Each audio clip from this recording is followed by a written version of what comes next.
मैं थोड़ा सा इस पे भी आऊँगा, हमारी जो यूथ एम्पावरमेंट है, आज की जो इकोनॉमिक ग्रोथ है, उसमें आपका क्या पॉइंट ऑफ व्यू है in terms of youth empowerment?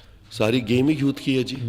या तो ये मगर डिस्कवरी, हमारे पास, सॉरी टू से, apart from the infrastructure in school and education sector, हमने कोई आई थिंक हमने कुछ बनाया भी नहीं उनके लिए। May be, I don't know. नहीं बिल्कुल कुछ बहुत कुछ करने की ज़रूरत है जी यूथ के लिए। 63% of the country's population is under the age of 30। आप मुझे बताएं।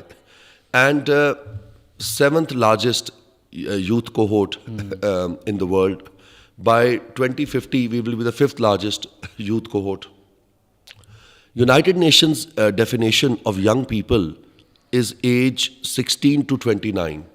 ये जो आप मुझे अभी यंग कह रहे हैं, मैं जो यंग ख़त्म हो चुका हूँ जी। ये पाकिस्तान में हमारा कल्चर है, हर बंदा को यंग मैन कहता है। वो 60 इयर्स वाला 50 को कहता है यंग मैन, 70 से शुरू कर लें यंग मैन, वो उसको कहता है यंग मैन। मैं पहले आपकी कौम को यंग की डेफिनेशन बता दूं। ये है एज, मेरा ख्याल से 14 से 29 है, या 16 से 29 is the United Nations official definition of young people. Now, with such a large cohort of young people, what do? You don't just want to create doctors and scientists and entrepreneurs, you want to give them skills. सबसे पहले जो है, skill से पहले you have to shape their attitudes, एक national spirit and purpose. So the concept of पाकिस्तानियत, the concept of citizenship, the concept of hope and nation building, सबसे पहले एक कौम को या किसी पेशेंट को या किसी भी आदमी को ज़िंदा रखने के लिए उसको उम्मीद देनी होती है। तो जो तालीम है और जो पॉलिसीज़ है वो उम्मीद का काम करती हैं। तो पहली चीज़ ये है, सरकार को और लेजिस्लेशन को लोगों को और अपनी कौम को उम्मीद देनी है। खाली हल्के के नुमाइंदे ने अपनी यूथ को वोट लेने के लिए उम्मीद नहीं देनी। एक नेशनल सेंटिमेंट ऑफ प्राइड, वो क्या होता है? अभी मार्का हक के बाद वो national sentiment of pride create हुआ है, एक national spirit and purpose create हुआ है कि ठीक है, as a security state we are a powerful security state, we are a legit security state, we have the capacity and the threshold to save the country for any enemy designs.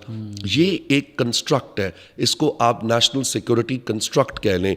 उस construct के अंदर जिस तरीके से पाकिस्तान सुरखरू हुआ है, उससे भी आपकी नेशनल प्राइड आती है। अलबत्ता 23 मार्च और 14 अगस्त झंडा लगाना और झंडा लहराना, it is the celebration of that particular day, but active citizenship is something else. Active citizenship means कि आप क्या सबस लाल बत्ती पे रोक रहे हैं कि पाकिस्तान में तो लाल बत्ती महज एक इंडिकेशन है कि लेफ्ट राइट देखो, दाएं बाएं, और आपकी मूड पे डिपेंड करता है। अगर मूड है तो रुक जाओ, और अगर नहीं है तो एम्बर पे चले जाओ, अगर नहीं है तो सबस समझ लो। और पीछे गाड़ी में जो बच्चे हैं वो तीली देते हैं माँ बाप को, अब्बू आप तो बड़े बोरिंग हैं, आप रेड लाइट पे रुक गए। अम्मी जो है वो रेड लाइट तोड़ देती हैं। तो enforcement, active citizenship, pollution, non littering, environment, climate change and आपका रवैया, आपके पेशेंस, आपके असूल, आपकी कौम की कॉमन वैल्यूज़। पहली चीज़ है we need to build sense of national pride. Number 2, we need to build concept of active citizenship, कि ये वतन तुम्हारा है और तुम ही हो इसके नेगेबान। ये जो कॉन्सेप्ट है पाकिस्तान में कि पाकिस्तान के अंदर सिक्योरिटी की और इसकी कौमी सलामती की ज़िम्मेदारी खाली अफवाज पाकिस्तान के पास है, ये गलत है। इसकी सिक्योरिटी एंड इसकी कौमी सलामती की ज़िम्मेदारी हर पाकिस्तानी शहरी के पास है। Every citizen is responsible to protect Pakistan and Pakistan's asset, its roads, its streets, its community, its district. Every citizen, आप कहोगे मैं तो किसी सरकारी मुलाजमत में नहीं हूँ या मैं अफवाज पाकिस्तान में नहीं हूँ, हर शहरी की जिम्मेदारी है इस मुल्क के मुस्तकबिल की प्रोटेक्ट करना और इस मुल्क के फ्यूचर की। तो नेक्स्ट पॉइंट है स्किल्स देना, जो स्केल पे काम होता है, हुनर सिखाना बच्चों को, professional skills, social skills, matric tech, FA tech. उसके बाद holistic education, degrees not for the sake of employability but the sake of solving problems, critical thinking, SDGs के problem, ESGs के problem, climate के problem, security के problem, out of school children के problem, social action के। Next है emancipation and empowerment of women in society, bringing gender equity, bringing no citizenship, no society can move unless the women, the workforce, they work together. Completely So empowerment of Pakistani women. Next है agrarian base, हमारा जो agrarian system है, जो हमारे सनत काश्तकार हैं उनको support करना, एंड एक पूरा इनेबलिंग इकोसिस्टम है. तो अब इस इकोसिस्टम की 18वीं तरमीम के बाद जिम्मेदारी सूबों के पास है. They must fulfil their responsibility, specially in the context of education.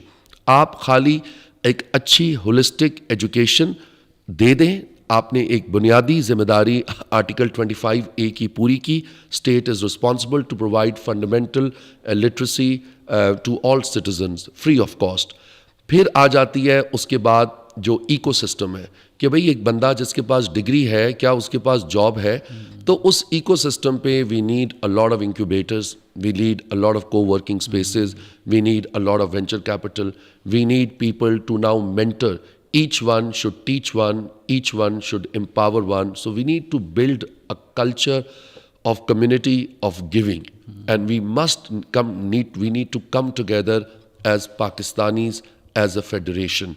I do meet Balochis, I meet Sindhis, I meet Punjabis, I meet Pashtuns, Kashmiris and Gilgiti, but I don't see Pakistanis. It's time I would like to see Pakistanis.